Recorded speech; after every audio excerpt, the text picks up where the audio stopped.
Our next Titan is Thomas Sage Pedersen. Yeah. Thomas is a visionary leader whose courage and commitment to social justice have made a profound impact on the community. As founder and CEO of Everyone's Music School, he has expanded access to music education, fostering personal growth and social change. Through Ignite Nexus, he provides crisis management and DEI coaching while his podcast Speak for Change amplifies marginalized voices. Thomas's leadership extends to key boards, shaping the cultural and educational fabric of the region.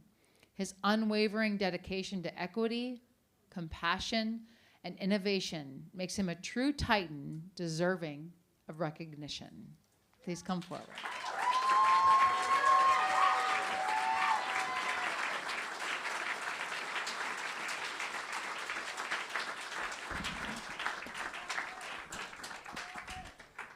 Oh, Jesus. All right. Can we get a round of applause for all those amazing Titans?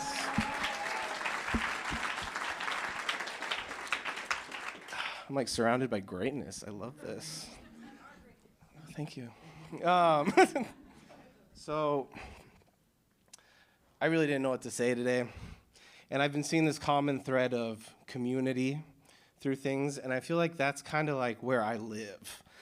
You know, I live in that very specific space of how do we build community in a highly individualistic society that, you know, does not value the arts, building community together, being together, and sometimes we isolate. Like even tonight, like, you know, I have some homies here, right? Who are activists and on boards and always doing cool stuff. And then I have my other homies over here who are all, you know, entrepreneurial and like venture capitalists, and, you know, they don't really talk to each other and they kind of disagree with each other on a lot of different things. But, you know, but I think that's what, you know, I feel like my life and me being here that's the example. Like, we need to meet people who are different than us, you know? We need to move closer to those people, you know, because it gets messy. You know, it gets really messy when you start to get to know people who disagree with you, who are doing things different than you. You know, you thought you had this idea of who this person was. You're like, oh, this capitalist person over here, you know? And you start talking to them, you're like, oh, you want to change the world too? Oh, shit, okay, you know? You know? But, you know, and so I feel like my job, you know, the reason they said, like, key boards is because I'm on, like, way too many boards.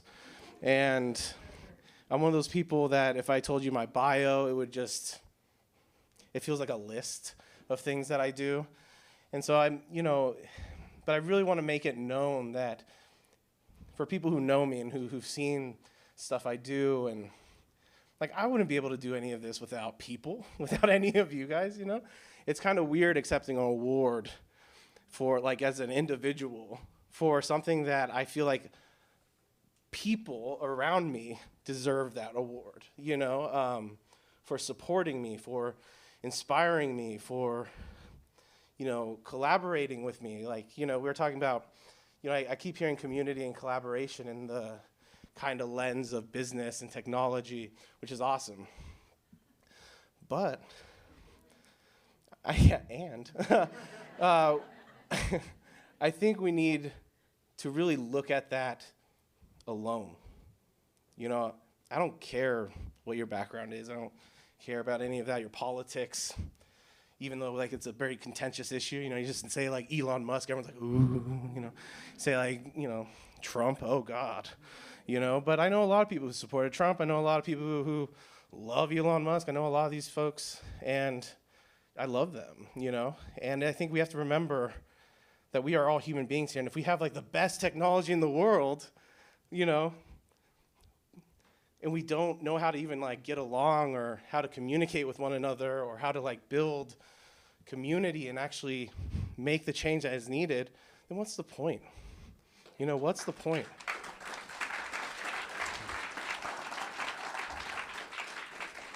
So like social innovation, like we need to learn how to just talk with people who we disagree with, like very simple things that I feel like after first grade or kindergarten, we kind of just like gave up on. It's like, say thank you, be polite. Okay, let's go into math. Let's go into English, We don't need all that stuff. We check that box, we're good. But that's like the human thing. That's like the most important thing.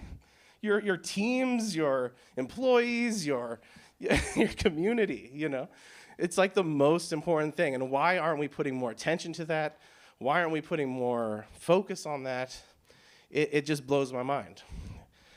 And so like with me, I've started a lot of arts organizations because the arts, I just love the arts. I'm on the Cabrillo Festival of Contemporary Music's board, and I love that board. Yeah. Got some great board members here. Got that plug check. I'm on the Tannery. I'm the vice president of the Tannery World Dance and Cultural Centers board. Thank you. And then I started Everyone's Music School. I started that just by going to people's homes and teaching, and now we've got a team and staff and employees, not as big as some of these amazing companies, but we are creating positive change in people's life with music education.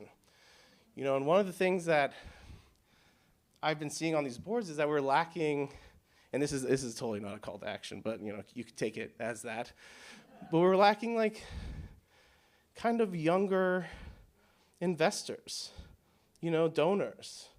And because like a lot of people want to, put their money into things that they, important issues, and put their money into important technologies. But the arts, like how many people listen to music here? Doing your cool thing. Come on. You guys don't listen to music? How many people watch movies?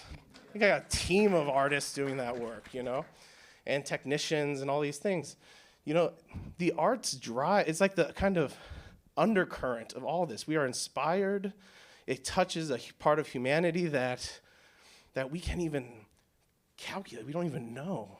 We don't even know like what it is. I can't tell you the ROI of the arts, But you all know it exists.